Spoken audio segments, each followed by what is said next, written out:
A special guest this morning. Kendra Mobray has found her way down. She took herself away from decorating windows. No, just kidding. I wish. Yeah, I bet you do. Here at KSMO Radio, though, but we got some news. Some changes have been made here, and so it's a good idea to bring Kendra in. I'm glad you did, Darrell, because like already board meeting last night, we were talking about some contact tracing changes, and so Right. it's good that you are making an appearance and you can make it as clear as mud now. Sure. Yeah. Thanks for coming, Kendra. Appreciate it. I know problem. the COVID situation in the county has really changed dramatically in the last couple of weeks, for sure, 3 weeks. So I just wanted to give you a chance to come in and update folks on what's happening and what you perceive and so forth and so on. So it's all yours. Sure. So over the last couple weeks, we've seen cases increase at a speed we didn't actually predict or see happening. Doubled, maybe tripled in cases. I think we've worked over 100 since this time last week. And so we had to make some changes in how we do contact tracing and case investigation because, to be real honest, there's just not enough of us to keep up. We're not alone in that. Several counties in Region I and across the state have made those changes too. We put out a press release yesterday. We've shifted to doing case investigations, so we're calling every positive case, just like we have since the beginning, and then we are giving them isolation instructions so we make sure that those cases are isolated for their entire infectious period. And then we're also quarantining those household contacts and giving them the instructions to quarantine because they are obviously have the most exposure to those people that are infectious at that time. That doesn't negate the importance of quarantine as a close contact. We just ask those positive cases to do the contact tracing themselves, and we've put out instructions on how to do that. We also talk to them about that as we're doing their case investigations. So it's still important to call your close contacts and make sure that they know that they need to quarantine for 14 days from exposure, and if they develop symptoms, to get tested and to isolate at home. Can you explain about how long it would take once you got a case in? You contact the person, you let them know they're positive, and then you say, do you know who you've been around, et cetera, and they give you a list. How long did it take for, say, a case of COVID by the time your staff goes through and contacts all these people? About how long does it take per case? I'm sure it can vary, right? It does vary quite a bit, but on average, a case would take about 2 hours for one person to complete, and some of them, school cases, people that work with a mass of people, people that have attended a sporting event or something like that. Sometimes with all our nurses on board, it would take 8-9 hours. One case we spent 17 hours over a weekend, just one case. Wow. And that was 3 of us working. Wow. And that still doesn't cover everybody who may have been there because they may not know who they are. Sure. Yeah. Wow, that's crazy. Yep. But I know since I had it, and I know you called me in the hospital when I had it, and let me know that. Well, I think everybody knew who I was around when it happened, and so they all got quarantined, and it was something you didn't have to ask me because I think everybody up there knew, and so they kind of Sure. let that happen. But I really do appreciate what our department of our local health department does. It's an unenviable job, and it's something that nobody sees. You guys are all in your building, and everybody says, "Oh, it can't be that hard." Mm-hmm. But you can be that hard. You have to get to not only find the names of people, contacts, how to get a hold of them, and then sometimes you can't get a hold of them, and you got to call them back or whatever, and just keep driving on this. And then as soon as you get that one you think done, then maybe 2 or 3 more have come in. Now you're already behind, right? Yeah, and I think people think that we just have contact information and address information for every person in the county, and we definitely do not. So we have to track them down, and another roadblock that we've run into in the last week or so as cases increase and as hospitals and doctors' offices get busier and these testing sites get busier, these positive reports are delayed by days sometimes.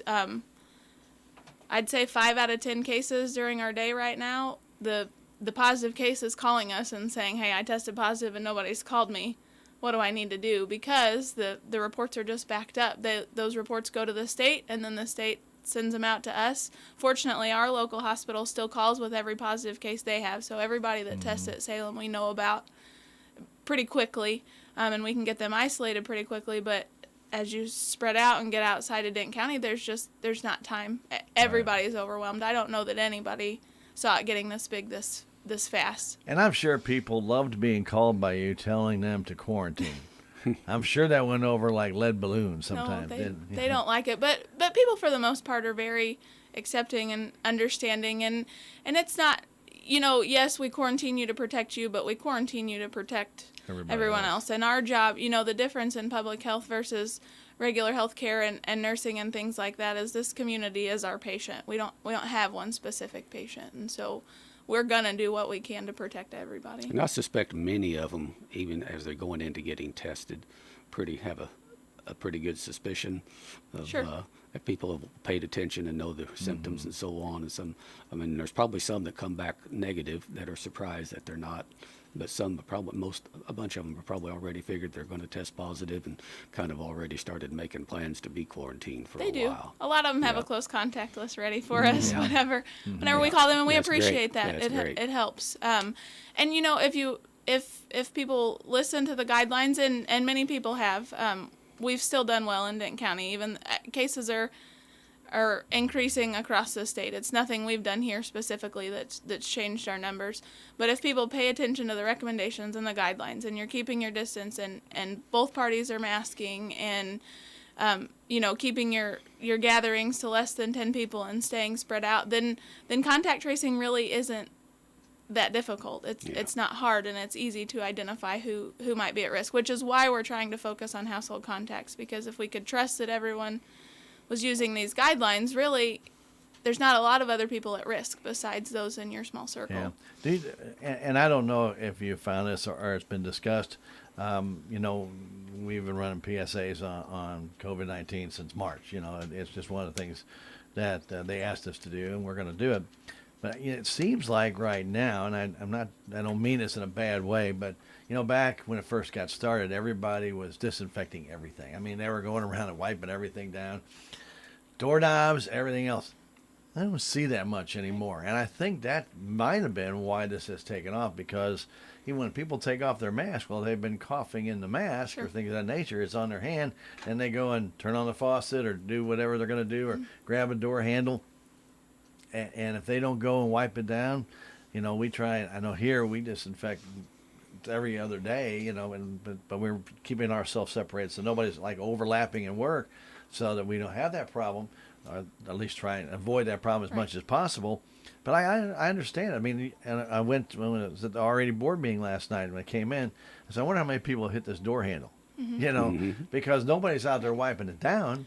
And it's COVID fatigue. Yeah, it is. We all have it. We're tired, but if any time it was important to do what we did back in March and April and May, it's right now. We're going into flu season. Exactly. We've had a flu case in Denton County, and I hope, as we take these precautions for COVID, that we'll have a better flu season than what we've experienced in several years. But yeah, the time is now, and do I think that mandates are the answer and regulations and things like that? No, I think it's everybody taking a personal responsibility to look out for their neighbor. I know people are aggravated about masks, and I know that's become a political nightmare, and I hate that.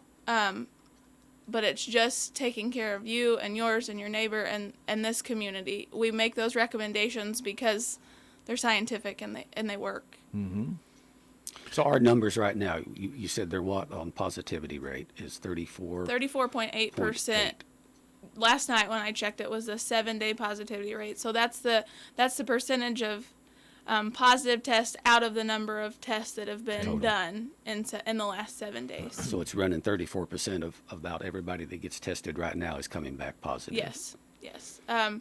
The governor released some a public health advisory yesterday that made some suggestions for local governments to put out recommendations based on your positivity rate. Anything over 15% puts you in a critical category, and we're at 34.8%.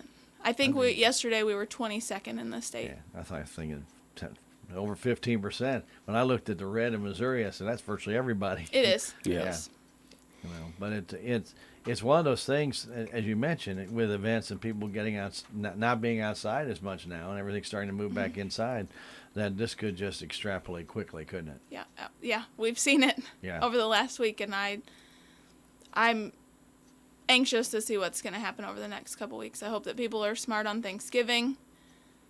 I want everyone to enjoy their family, but I want to keep enjoying our families for the next few years. So.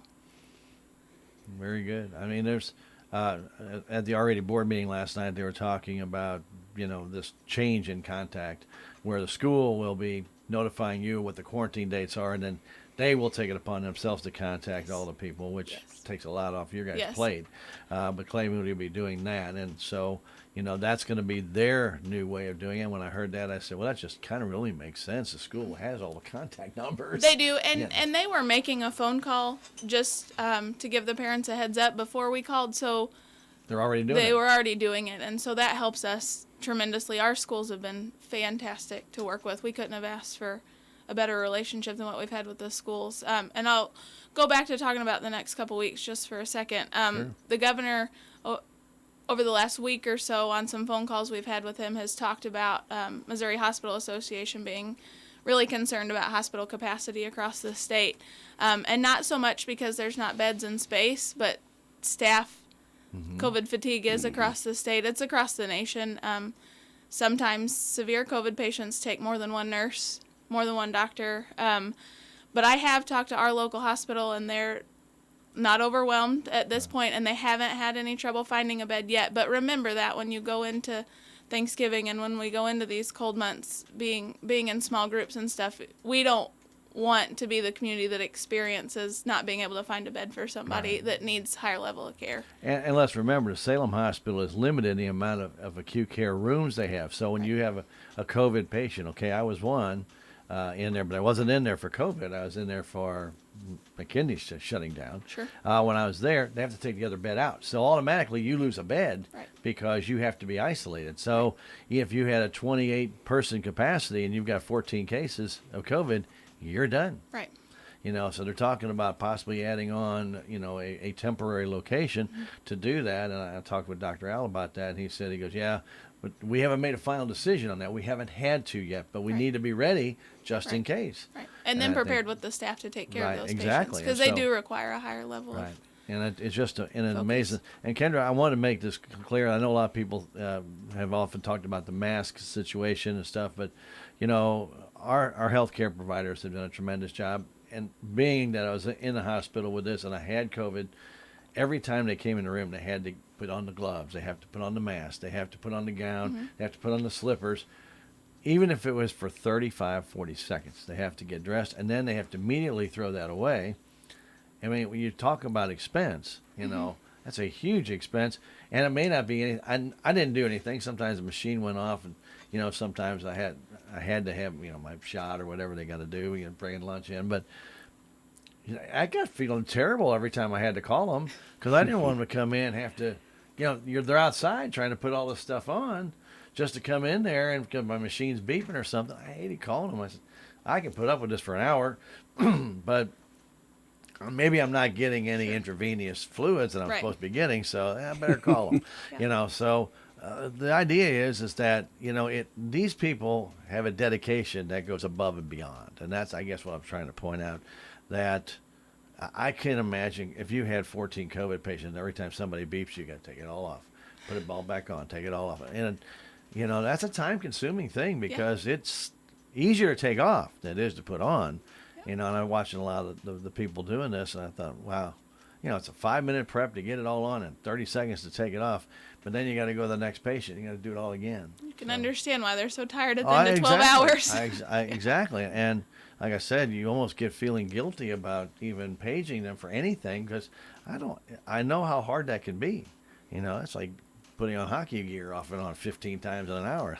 You're going to be tired, But the idea is that these people have done an outstanding job, and I tip my cap to them, and I've done that at the hospital board meeting and just in passing that, I know I wasn't in there for COVID just for COVID. It just happened that I got it at the same time I was in. However, couldn't have asked for better care, and so don't be afraid to go to your local hospital and say, hey, if you've got an issue, they will take care of you. Yeah. Yeah, and isolation and quarantine does not ever stop you from seeking medical care. No. And that's one of the first things we tell people when we call them. If you have a medical emergency or you even question your symptoms at all, go to the hospital, call your doctor. Yeah. Absolutely. Absolutely. So with this, the new mandate that came out, I guess it was last week, when the governor said as long as there's masks being worn by 2 people, and if one has COVID, as long as they're wearing masks properly, that they wouldn't have to quarantine the other person. Well, that was DESE and DHSS guidance. I That's know. not specifically in the general public. That is to keep students seated in class. Right. I thought it was students and other workers. Students and staff. Okay. Yes, Staff. that was solely a recommendation Right. to keep students in seated class because obviously students learn better in the classroom. Right. Well, absolutely. Well, They're it's getting to be very difficult for schools to be able Right. to find substitute teachers and staff Yeah. people So- because if one might have the mask and one come up, well, then next thing you know, you had 2 people out when really the risk to the other one was pretty minimal. Yeah. So And- it was a tough call, but the guidance isn't as simple as it sounds. The school actually has to have a mask mandate Right. for those guidelines to work.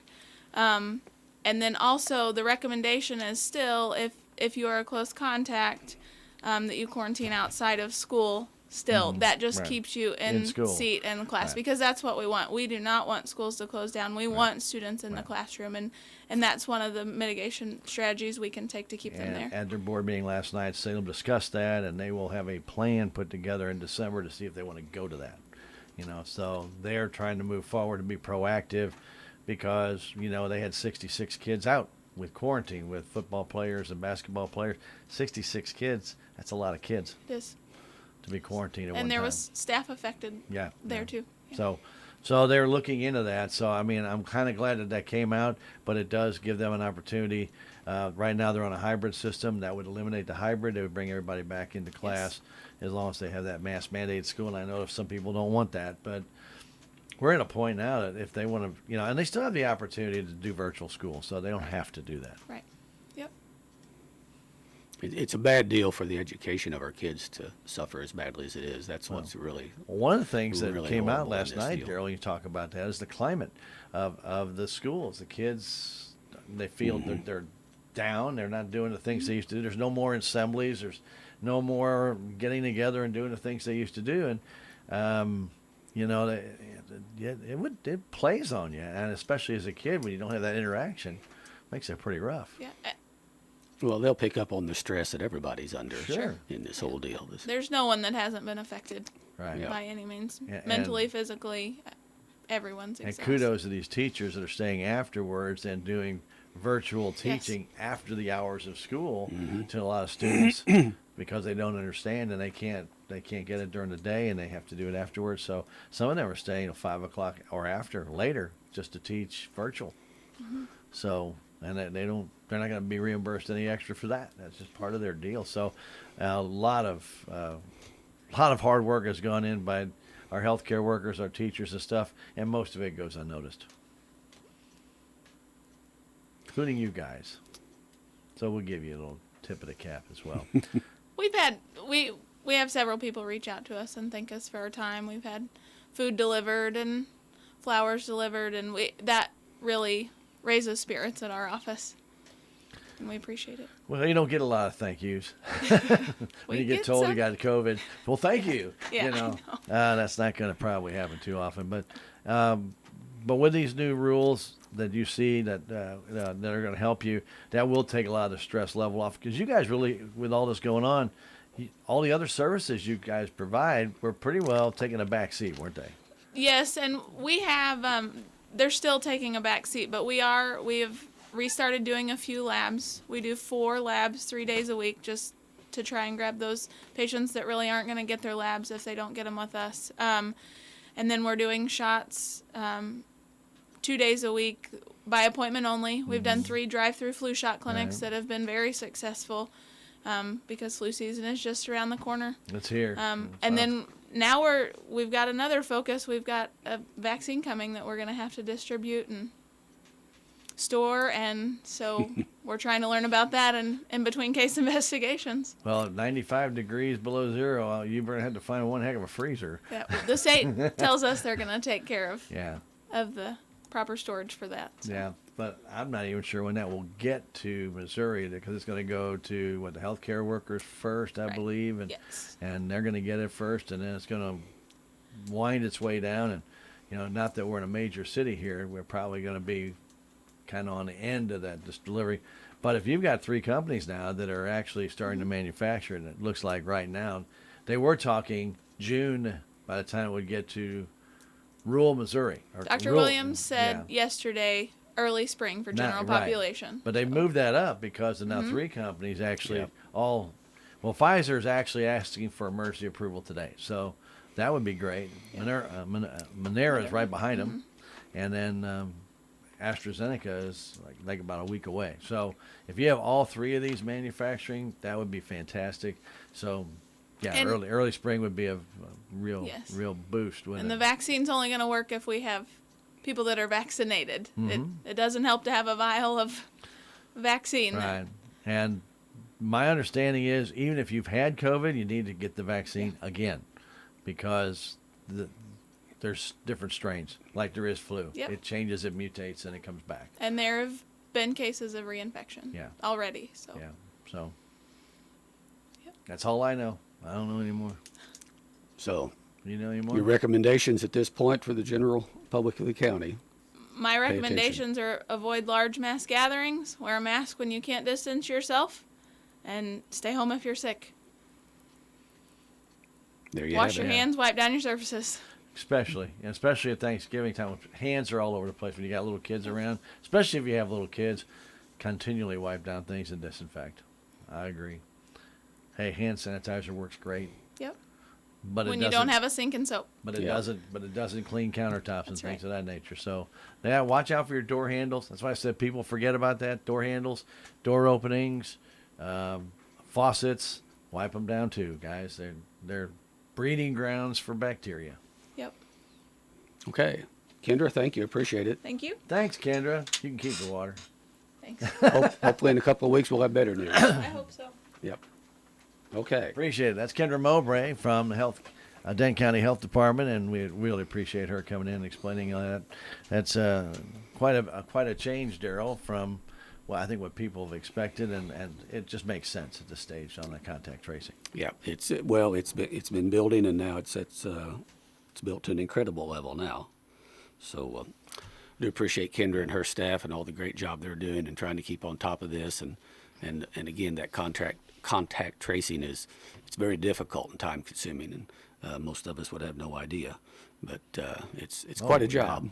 Yeah. And they're doing a good job. So and it's the work they're going to have is going to continue here as we get on in through the winter until we get into a point where there's a vaccine and enough people are vaccinated to see this thing kind of back up and go the other way. And in the meantime, hopefully through social distancing and things, while we can keep it in check. And it's amazing how much it's really exploded out here in some of our rural counties, like Phelps County. I know it's really taken off, in some other just a lot of different counties. But it's all across the country, though. We're not unique you're or right. isolated. So A lot of it they said would happen when when college campuses got back, and I'm almost afraid to say that I think they're right, because a lot of the students, 18, 19, 20-year-old students, they may have started out with the right intentions, but as the year went on, kind of like what she was saying, COVID-19 got a little bit weary. Hey, Right. it's nice outside. We're gonna go on the street and we're gonna party and we're gonna share stuff, and that's not a good idea. Yep. And then so here we are. And here we are. Yeah. So anyway, Very good. lots of stuff. In regards to that, though, we were talking earlier. Our CARES Act monies and dollars. We got a phone call. I got a phone call Wednesday from Kelly Sink over at MRPC, advising me that with all of the CARES Act applications that they had at that point, plus now the CARES Act dollars that we were spending from the county through our various county offices and things, we were handling in-house rather than somebody in the courthouse sending an application over to MRPC, and then it turned around and coming back. We've been handling all those in-house. Every office holder responsible for their own deal, clearing that with the commission and so forth. She advised me that with all of those dollars that we had allocated and applications that they had at that point, we would be pretty well spent out, the dollars expended, depleted. Which was the goal. Which was the goal. Now, we've got several applications right now already in the pipeline sitting there. We'll look at those and try to make those work. We had a large one from the Sheriff's Department for reimbursement for expenses at the jail, and they've been huge, and that's a huge one. The commission hasn't had time to look at this yet. We just got this information Wednesday. And we'll be looking at that more here in the next week or so and see where we're at. We're going to try to take care of all those applications that have already come in and so forth and so on. But we may very well be at the end of the line as far as other applications and what we can process. We'll have to take a look and see what we can do and what's there. But at any rate, so, for a long time, it seemed like we weren't getting any. There's been quite a pretty good amount of applications then finally that have come in as of late. So we'll take a look at it and see where we're at in the total picture. But as of now, MRPC, I think they put up on their website They that did. They said no more. Suspended until pending further. I don't know if they put it on there, but pending further action by the No commission. longer available. As we get a chance to see what's what and what's can do. Now there are some of these applications were pre-approvals for expenses. Some entities for some things they were going to do, they have not done yet. They had to get them done, turn in their receipts, and we'll be checking with those to see if those are still in the pipeline, if they're going to do that. If not, then those dollars then would turn around and go back towards the deal, and we'll then see where we're at as far as being able to accept a few more or something. So, but at any rate, for the most part, they're going to be expended, which would be about $1.8 million that was expended back. Right. And there's no word if there'll be more money coming. We haven't heard a stage. thing about any extension of dollars or whatever. So I know Phelps County indicated the other day that they were pretty well spent out. Matter of fact, this was a couple or 3 weeks ago. I ran into them. Yeah. So and they had done. I think they done almost nothing on the small business side. So that's kind of where we're at on that. We did approve this week and last week 3 different applications that totaled $115,000. And as I said, we do have some more applications already in the pipeline. The assessor did ask for, and she will be going ahead and getting the Eagle View imagery that she can use, and that's about $95,000 in total just for that deal. But if we get COVID in the courthouse, that ends up requiring us to be shut down. This will allow her and her staff to continue to do the bulk of the work that they do on property assessment from home, because it does allow it to be used it's so exact it can be used for measurement and so forth and so on. So anyway, that's just one that's sitting there on that. So for right now, the CARES Act application processing has been suspended. So due to depletion of it appears the depletion of the funds. And I'll be going down when I get done here, going down to get with the treasurer to take care of some of these that we already have, and look over some of these applications that we already have in the pipeline. And it's not to say that the MRPC has gone through every application that they have, and they may still find that some of the things that people have turned in may not qualify. So somewhere down the road, there could be some money. And they're still working with some of those that they've gotten up until Wednesday for clarification and better documentation and so forth. For the most part, most of the folks will have visited beforehand, even with Kelly or Eva, about what they're applying for and what applies and what doesn't. It only makes sense. I know I did. But sometimes they got to go ahead and get the rest of their documentation done. So. Anyway, but there are some gray areas in there too. So very, and I know I said Kelly, it was a 1-page questionnaire from me. She sent back 5 to explain it. I'm thinking, wow. And then she said, but this and this, and whatever you sent for verification. I think, it wasn't that much money that I was talking about, but I wanted clarification. So she tried to give me as much clarification as she could, but there were some rulings that they already had on some of this from other states that said may not apply or may apply. So, Yeah, or other counties, I It's should been say. very frustrating because Yeah. we felt like maybe the rules have been changing a little bit on us as we went along through this thing. I think it was we're changing trying on to them too, though. Yeah, Darrell. yeah, that's what I mean. Yeah. And so, and the state has hired an accounting firm, BKD Accounting, to start digging in and looking at all of these. And as our Missouri Association of Counties attorney informed us, said, BKD works for the state. You need to remember that they're working for the state in looking at these applications. And so they are already, matter of fact, we got an email the other day from them, and they had a long list of various individual expenses that were paid out of the COVID fund. One of them down to I think it was like a $5.74 expense that our custodian had made at Dollar Tree for wipes and things, something, and they wanted a better detailed explanation why this expense was necessary to mitigate the spread of COVID. And when you start trying to determine what do they mean by necessary, necessary means kind of different things to different people. But from our standpoint, here's why it was, quote, necessary. But that's how detailed they're getting down and looking. And that's even before we have the independent auditor that's going to separate that we're going to pay to do the independent audit here for 2020, as they'll be looking at it from their standpoint as to what qualifies and what doesn't. So it's really left us kind of nervous about where we're at on this thing as we get on through the whole auditing process and through next year. For the next year or two, we'll be holding our breath that we don't hear back from them, that they feel like something didn't count or meet. So, and there will be a time when some of the folks who've gotten some of this, don't be surprised if you get a call that, hey, we need some more clarification and documentation about what that expense was, what it was for, or whatever. So anyway. I'm familiar with BK&D. They do the hospitals audit, and so they're very thorough, I'd say. Thorough, yeah. But we that's didn't do their job. audits. When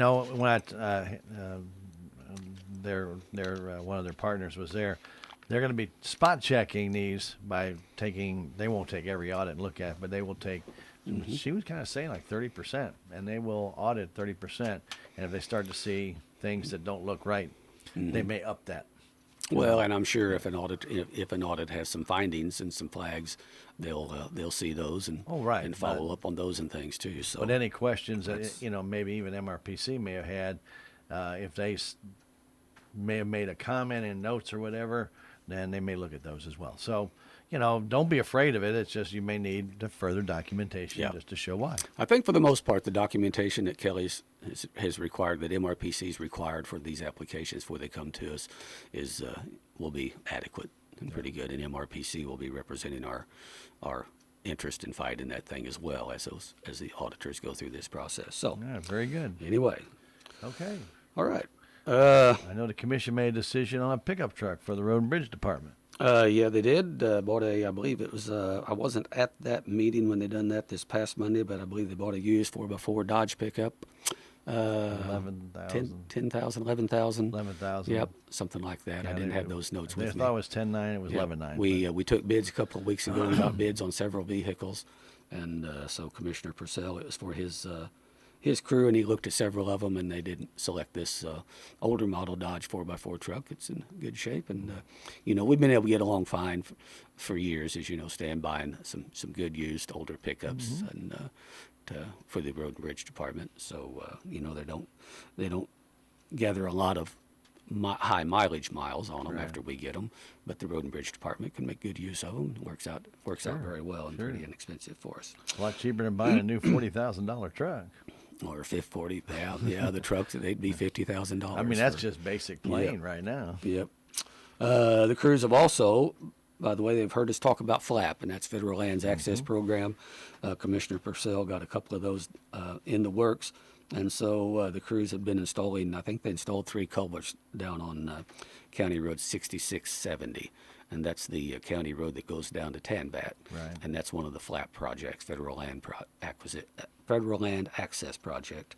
They're going to be asphalting that road here in the next year or so as part of that project. So they're getting drainage and some of the various things taken care of on All that. that done before they asphalt it. Yeah. And also putting some culverts in on another county road, and then otherwise across the district, both district grading and adding material to the various roads. And some trees and limbs down from last weekend's winds. Yep, pretty good wind. We had pretty good wind this week, but Yeah. the crews were out checking for down limbs and I hadn't heard anything from yesterday. Did you, Darrell? No, I hadn't yet. Okay. No, I hadn't yet. But, Had some pretty good gusts yesterday, about 50 mile an hour at times. so anyway, and had a little bit of washing, some leaves and culverts and things that we always do this time of year. Once the leaves are all down, get a good rain, well, then they all start washing down. So I'll mention. I wanted to mention one thing here. A couple of weeks ago, when I was on the air, had Ron Copeland was in, our state representative-elect, and later that morning, after we left here, Stan, we went out to the Jerry Clements farm out at Boss, and several years ago, or just a few years ago, actually, Jerry started seeing signs of, for some reason, his fields being torn up, and so, come to find out, he had feral hogs moving in. And so they out in that area in the Boss, also out in the Stonehill area, we have a pretty good presence of feral hogs. And so our new state rep, Ron Copeland, wanted to see that firsthand, and so we got a chance to go out and drive up in Mr. Clement's farm and see firsthand the damage that they do. And they'll, as he said, Mr. Clements pointed out, he said, they'll just about destroy your farm in a short time, and they move in. Now, he's had a grandson that's been trying to trap and kill him, and I think he's killed just within the last year 15 or 16 of them. But the numbers, they just keep increasing, and they just keep coming back. And so it's a serious problem. We've talked about it before. The Conservation Department, Forest Service, Federal Fish and Wildlife Service, they're working on this, but I don't know if we're making much headway or not.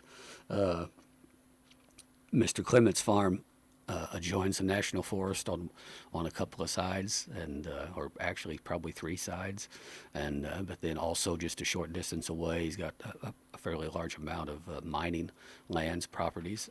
So the hogs are able to propagate and reproduce, and they just keep coming. And as I said, they're experiencing this in other parts of the county. It's just a problem that just keeps getting larger and growing and spreading, slowly spreading as it goes along. That's been the history in other states, and that's what we're seeing. So hopefully Representative Copeland and the folks at Jeff City can get a better handle on this, of what we can do, and get everybody working together to address these things, because they're just a scourge is what they are, and you just can't believe what they'll do to a nice smooth hayfield, and that they'll just turn up and tear up parts of it. And you mentioned at county meetings you've been at, and when it comes to the feral hogs, the people in the northern part of the state don't really know anything about them. No, they don't. But as they've been in meetings and seen what's happening, they're very much on board and in agreement that they don't want them up there. No, they don't want them up there, and amazingly somehow they'll probably end up swimming the Missouri River and get up there one of these days. They know for a fact that these things, some people out there make quite a bit of money in the business of providing hunts for hogs and things, and and there seems to be, according to MDC, a good amount of these hogs being loaded up and hauled to areas and dumped back out for more hunting opportunities, and that just really is galling. If that's really and truly happening, it's really, really galling that people do that. And I can tell you, one place people, they tell me now it's getting tore up all the time, even is the golf course over by Burnham, that the feral hogs are coming in on it sometimes at night and just really tearing it to pieces. Yep. I can't imagine your golf ball landing in a deal where the feral hogs are tore it up. Good luck. Your par is going to go out the window there. Yeah. So anyway, it's a tough situation. So anyway, but I do appreciate Representative Copeland interest in the problem and taking the time, and it took a good bit of the rest of the morning and part of the afternoon as we went out there and toured that and seen all that. Very good. So you have a conference coming up on Monday, a MAC conference and others, and it's going to be virtual. Right. I know you'll be going out of town Monday and then coming back, but this is going to be virtual, and it is required for the commission, and so there'll not be a meeting on Monday because you guys will all be attending. Right. It is the Missouri Association of Counties annual conference. It's almost every year at this time. We usually go up on Sunday, and it's Sunday afternoon, evening, and Monday, and then Tuesday morning. The conference, because of COVID this year, will be virtual. I will be participating in the conference, but I'll be participating as a part of our County Commission Association officers and board, the officers of our commission association, which I'll be president this next year, but we'll be meeting in Columbia, and we'll be participating virtually in that conference from the Missouri School Board Association office, as it turns out. So, but we've got some work to do up there as a board and officers beforehand. So we're going to be up there meeting Sunday. The conference will be Monday morning, and so there'll be no commission meeting this coming Monday morning. Commissioner Larson and Purcell, County Clerk Angie Curley, they'll be participating in the conference Monday morning, but virtually with from their computers or phones, or both, depending on how they it works. need to, right? It's a new experience for everybody, and they're still this week trying to get the bugs kicked out of that. So there'll be no commission meeting this Monday, but the commission will meet on Tuesday to go ahead and take care of the commission business then. So instead of Monday, the commission will be meeting on Tuesday. And then this week of Thanksgiving, Thursday and Friday, the courthouse will be closed. So as always. Very good. So that pretty well takes care of that. Now, I would mention one other thing that we took care of here the last week or so was health insurance for the county employees, office holders, and employees. We're in a consortium. Previously, Cox Health out of Springfield has been the bidder for the insurance, and this year that will be changing to United Healthcare. So the commission did approve the new health insurance program for the county. It'll be a $4,500 deductible. The county does pick up $2,500 of that deductible after the employee has met their portion of the deductible for the year. And employees do have the option of buying down to a $3,000 deductible.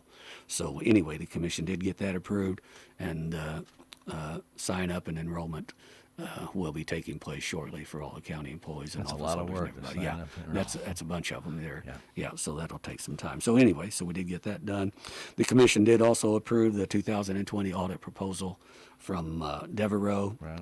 For a sum of for 2020, and that's for $13,500. So That's for the COVID-19 CARES Act money, right? well, it encompasses that as well as everything. It's Okay. it's a total audit, financial Right, audit but for that's why 2020. you have to but have that's it. that's what spurred it. That's why it's having to be done this year, because we're really right now still completing the financial audit for 18 and 19, and that was required, was scheduled, and we would not have had to have one for 20 were it not for the COVID funds that came. So that's what triggered a separate financial audit for 2020. So if I'm not mistaken, every other year because of the jail bonding issue, Right, you have it's to one of the have an bonding audit, and then requirements. because you got the CARES Act money this year, you have another one. This fell in between. Yeah. So now we had to have another one. Yeah. So that's all It right. is what it is, right? It is what it is. That's right. So anyway, Okay. one other thing I'll mention is Danita Williams was in and reported. It's amazing, in spite of what's been happening to us because of COVID and the things, and we've heard. And amazingly though, our unemployment numbers are down and relatively low compared to many areas of the country, and so on, as we've seen Sally Burbridge report. But at any rate, our sales tax numbers though for the year, when November sales tax came in, it was just incredibly higher than November of 2019. Sure. So our sales tax numbers year to date for general revenue and law enforcement are up just almost 7.8% over 2019 for the same. But if you go same back to period. September, I mean, the rodeo was jammed. We had a lot of Yep. people in for Labor Day. Late August and stuff, there was people floating, and there was a lot of people from St. Louis down here spending their money. The folks that are in the we thank 'em. tourism-related business, yes. The folks in tourism-related business would tell you that things picked up and have been very, very good here this year. Once it took off. Now, for a while, it was just back in the spring, when things first hit, and there was the, quote, shutdown. Everything, it was just almost looked like it was going to be a disaster. And then once they come out of that, people said, I'm out of here, and they're gone looking for somewhere to go and escape, and we've been very busy. And our local businesses, I think I think there's been quite a good amount of people refraining even from going to Rolla to eat out and do things, and just staying right here and spending the money right here. And Right. And doing we it. So always appreciate that. so general revenue, law enforcement's up about 7.8%. The road and bridge sales tax is up almost 9.8%. And then the two jail funds are also up a little over 9% as well. So that bodes well. We'll see what December, how it comes in, but at any rate, it's still going to be much better than what we was afraid it was going to be about April. I think in 2020 year is going to may even set some records for general sales tax and receipts. Oh, it will I for mean, the I don't. county. You know, Yeah. even in our good year a couple of years back, which we Uh-huh. were amazed at. Right. You know, I don't think anybody envisioned this for 2020. Especially not after March and April. Right. During March and April, it was we were really holding our breath as to what was going to happen. Although even then, it became apparent pretty fast that, I mean, you know, let's face it, Walmart is one of the drivers of our sales tax revenues. And so even during the kind of the shutdown, we still had that all that local business just being done right here instead of actually going somewhere else and stuff. So we didn't suffer as badly back during those months as what we was afraid we might. And so anyway, I don't know, everything, it seems like, Stan, everything here in 2020 is an aberration from normal. Well, I mean, And you I look don't at the know road and bridge increase, you look at the cart money, and Yes. it's about down the same amount. You know, so that's going to break even. And for- cart's a reflection of two main things: Right. collection of fuel tax, which is on a per gallon basis, Right. and collection of sales tax on motor vehicles.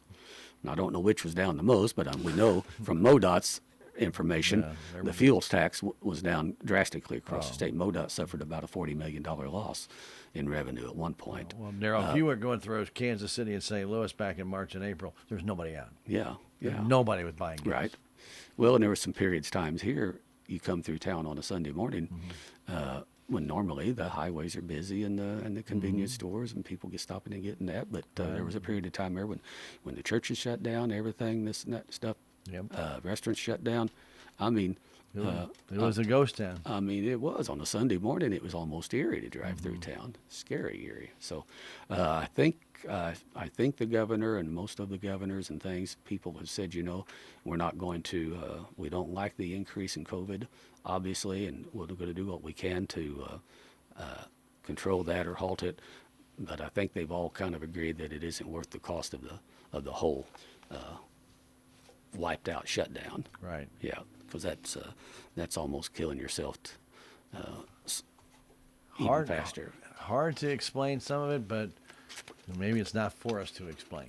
Yeah, well, it's a tough deal, and anyway, but that's where it's at. So our sales tax revenue is looking pretty good. We'll be seeing what December shows up. In the meantime, we're already looking at 2021 budgets and trying to Exactly.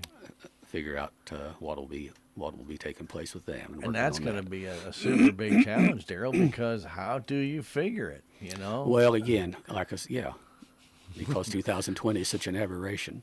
how do you figure it? It's Well, just, we'll go back and look at years previous as well and Right. stuff, and well, you guys will average it out. Too, yeah, you yeah. know, but I mean, it's just 3 years ago we had this incredible sales tax year. Then it was down a little bit, and then it was a little bit higher the next year, and this year, way up there again. And Right. We'll probably, as far as for revenue projections, we'll probably try to strike a balance between the 2 years and use that for our revenue projection to base then the rest of the budget as we get that figured out. I found you're better to do that if you can build a budget that works out for you with revenues less than what they turn out to be. Well, that's okay. Oh, yeah. If you built your budget around revenues that come up short, that's where you run into problems and get a headaches. heap load of trouble, can't you? Yeah, yeah. So All right, very that's good. what we'll be working on. Okay. Other than that, you got the Honoring Our Heroes Marathon tomorrow. And a big thank you to all the volunteers that work so hard on making that possible. I hope the weather cooperates. It's going to be cloudy and maybe a little misty and drizzly, but shouldn't be bad. Yep. So that's quite an event, and is really a great event to honor those people, and really do appreciate Sean Bowler-Jack and all of those folks who really work so hard though to make that thing happen. A lot of work. A lot of work goes into that. Yeah. Tip our cap to the hospital and the people out there to have water, and Uh-huh. and to all the runners, and you know, now there's virtual. You know, you can run virtually. You can still sign up for that at heroesmarathon.com.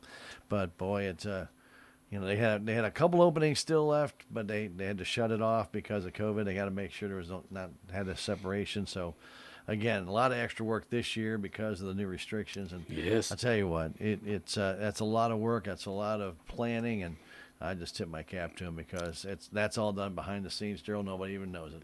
this COVID thing has just seems like it's just made everything so much more difficult. I can tell you from the MAC conference, and they're trying to plan that. And for our commission association training is going to be done by virtual means somehow, some way.